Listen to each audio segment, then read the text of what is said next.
Vadakkanchery senior ചേംബറിൻ്റെ ആഭിമുഖ്യത്തിൽ ആസന്നമായ നിയമസഭാ തെരഞ്ഞെടുപ്പുമായി ബന്ധപ്പെട്ട് വടക്കാഞ്ചേരി നിയമസഭാ മണ്ഡലത്തിൽ മത്സരിക്കുന്ന പ്രധാന 3 മുന്നണി സ്ഥാനാർത്ഥികളുമായിട്ടുള്ളൊരു മുഖാമുഖമാണ് ഈ പരിപാടി. മീറ്റ് ദ കാൻഡിഡേറ്റ് എന്ന ഈ പ്രോഗ്രാമിൽ ഇപ്പോൾ നമ്മളൊപ്പമുള്ളത് NDAയുടെ സ്ഥാനാർത്ഥി BJPയുടെ സംസ്ഥാന നിർവാഹക സമിതി അംഗം കൂടിയായ അഡ്വക്കേറ്റ് ഉല്ലാസ് ബാബു അവർകളാണ്. ഉല്ലാസ് ബാബുവിനെ സീനിയർ ചേംബറിൻ്റെയും മുഴുവൻ പ്രേക്ഷകരുടെയും പേരിൽ ആദ്യമായി തന്നെ ഈ പരിപാടിയിലേക്ക് സ്വാഗതം ചെയ്യുന്നു. ഉല്ലാസ്ജി, എങ്ങനെയുണ്ട് പ്രചരണമൊക്കെ? എങ്ങനെ പോകുന്നു? എങ്ങനെയാണ് വോട്ടർമാരുടെയൊക്കെ ഒരു പ്രതികരണം? എങ്ങനെയാണ്? പ്രചരണച്ചൂടും മീനച്ചൂടും ഒരുമിച്ചായതുകൊണ്ട് ആ ചൂട് ഗംഭീരമായി പോകുന്നുണ്ട്. വോട്ടർമാരുടെ പ്രതികരണം എന്ന് പറഞ്ഞാൽ, ഇപ്പോൾ എൻ്റെയൊക്കെ ഒരു തലമുറ, അപ്പം ഞാൻ 44 വയസ്സുകാരനാണ്.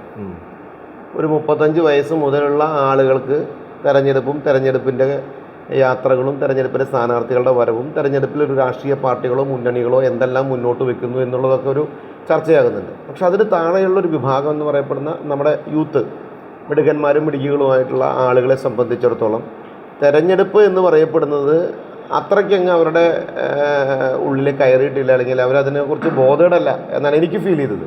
2 കാര്യത്തിലാണ്. ഒന്ന്, രാഷ്ട്രീയപരമായിട്ടുള്ള ഇതേപോലെയുള്ള കാര്യങ്ങളിൽ അവരത്ര അങ്ങോട്ട് തൽപരരല്ല. പണ്ട് ഒരു തെരഞ്ഞെടുപ്പ് വരുമ്പോൾ 18 വയസ്സ് കഴിഞ്ഞാൽ തെരഞ്ഞെടുപ്പിൽ എനിക്ക് വോട്ട് ചെയ്യണമെന്ന് ആഗ്രഹിച്ചിരുന്ന് ആ തെരഞ്ഞെടുപ്പ് ദിവസം വോട്ട് ചെയ്ത് ബാലറ്റിൽ, നമ്മളന്ന് ബാലറ്റാണല്ലോ, ബാലറ്റിൽ വോട്ട് ചെയ്ത് പുറത്തു വന്ന ആ വിരലമ്മ മഷി കിട്ടിയാൽ അത് സുഹൃത്തുക്കൾക്ക് കാണിച്ചു കൊടുക്കാൻ നമ്മൾ കാണിക്കുന്ന ഒരു സന്തോഷമുണ്ട്.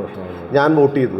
ജനാധിപത്യാവകാശം നമ്മൾ വിനിയോഗിക്കുമ്പോൾ നമുക്ക് കിട്ടുന്നൊരു എന്തെന്നില്ലാത്ത സന്തോഷമാണ് എൻ്റെയൊക്കെ ഒരു കാലഘട്ടത്തിലുണ്ടായിരുന്നു. പക്ഷെ ഇന്നത്തെ ഒരു 18 വയസ്സ് കഴിഞ്ഞാൽ വോട്ടിംഗ് ആയി അല്ലെങ്കിൽ വോട്ട് ചെയ്യാൻ പറ്റുമെന്ന് പറയപ്പെടുന്നിടത്ത് അവർക്ക് അത്രയും അങ്ങോട്ട് ആ വിഷയത്തിൽ തൽപരരല്ല എന്നുള്ളതൊരു വലിയൊരു കാര്യമായിട്ടാണ് എനിക്ക് ഫീൽ ചെയ്തത്. അതൊരു രാഷ്ട്രീയത്തിൻ്റെ അടിസ്ഥാനത്തിൽ പറഞ്ഞല്ല, പൊതുവേ അങ്ങനൊരു ഫീലിംഗ് ഉണ്ടാകുന്നു. അതുകൊണ്ട് തന്നെ നമ്മൾ സ്ഥാനാർത്ഥി എന്ന രീതിയിൽ ചെന്ന് പറയുന്ന സമയത്ത് ഓക്കെ എന്ന് പറയുന്നുള്ളൂ. മറ്റത് അങ്ങനെയല്ലല്ലോ, ചർച്ചകളുണ്ടാവും. ഇപ്പോൾ ഈ ഒരു ചർച്ച വരുന്നത് എങ്ങനെയാണ്?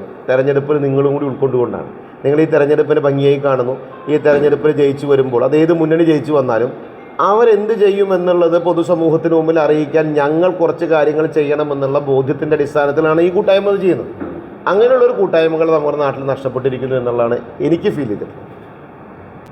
ഇപ്പോൾ താങ്കൾ വടക്കാഞ്ചേരിയുടെ ജനപ്രതിനിധിയായിട്ട് തിരഞ്ഞെടുക്കപ്പെട്ട് കഴിഞ്ഞാൽ വടക്കാഞ്ചേരിയുടെ വികസനത്തിനായിട്ട് അല്ലെങ്കിൽ ജനക്ഷേമത്തിനായിട്ട് ഏറ്റവും കൂടുതൽ മുൻഗണന കൊടുക്കുന്നത് ഏതെല്ലാം കാര്യങ്ങൾ? ഉദാഹരണം, ഇപ്പോൾ വടക്കാഞ്ചേരി സംബന്ധിച്ച് നമുക്ക് സമീപ പ്രദേശങ്ങൾ നോക്കിയാൽ അറിയാം.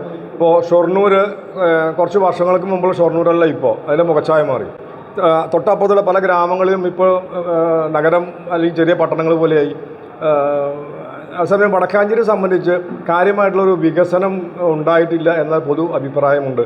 അല്ലെങ്കിൽ ഏതാനും കുറച്ചൊരു ഏരിയയിൽ മാത്രം നിന്നുകൊണ്ടുള്ള ഒരു ടൗൺ ആയിട്ട് മാറുന്നു. ടൗണൊരു എക്സ്പാൻഷൻ ഒന്നും സംഭവിക്കുന്നില്ല. അപ്പോൾ ഇഫ് യു ആർ എലക്റ്റഡ്, താങ്കളുടെ ഒരു പ്രയോറിറ്റി ഇത്തരം കാര്യങ്ങൾ, ഇപ്പോൾ വികസനം മാത്രമല്ല, അതുപോലെ നമ്മുടെ വാഴാനി പുഴയുടെ അവസ്ഥ വളരെ ശോചനീയമാണ്. ഒരുപാട് ഫണ്ട് എല്ലാ വർഷവും ഇതിന് അനുവദിക്കുന്നുണ്ട് എന്നൊക്കെ പറയുന്നുണ്ടെങ്കിലും കാര്യമായിട്ടുള്ള ഒന്നും മാറ്റങ്ങളൊന്നും അതിനകത്ത് കാണാനില്ല. അതുപോലെ തന്നെ ഈ തെരുവ് നായകൾ ശല്യം, ഇങ്ങനെ കുറേ പ്രശ്നങ്ങൾ ജനം അഭിമുഖീകരിക്കുന്നുണ്ട്. ഇതിനെല്ലാം എങ്ങനെ ഒരു ജനപ്രതിനിധി നിലയ്ക്ക് എങ്ങനെയാണ് ഇതിനെല്ലാം താങ്കൾ കൈകാര്യം ചെയ്യുക? അതിനകത്ത് ചോദ്യവും അതിലെ ചില ഉത്തരങ്ങളും ശശിയേട്ടൻ പറഞ്ഞു. 2 കാര്യങ്ങളുള്ളത്. ഒന്ന്, ഷൊർണൂരിൻ്റെ മുഖം മാറി എന്ന് പറഞ്ഞു. ഷൊർണൂരിൻ്റെ മുഖം മാറിയതിൽ ഒരു പ്രധാന പങ്ക് എന്തിനാണ് ഉള്ളത്? റെയിൽവേ സ്റ്റേഷനുണ്ട്. വടക്കാഞ്ചേരിയുടെ മുഖം മാറുന്നതിൽ ഒരു പ്രധാന പങ്ക് റെയിൽവേ സ്റ്റേഷനുണ്ട്. അത് തുടങ്ങി വെച്ചിട്ടുണ്ട്. പരിപൂർണമായി അതിൻ്റെ ആ ഭാഗത്ത് കറക്റ്റാക്കി കഴിഞ്ഞു. ഇനി അവിടെ നിന്ന് അങ്ങോട്ട് തുടങ്ങണം.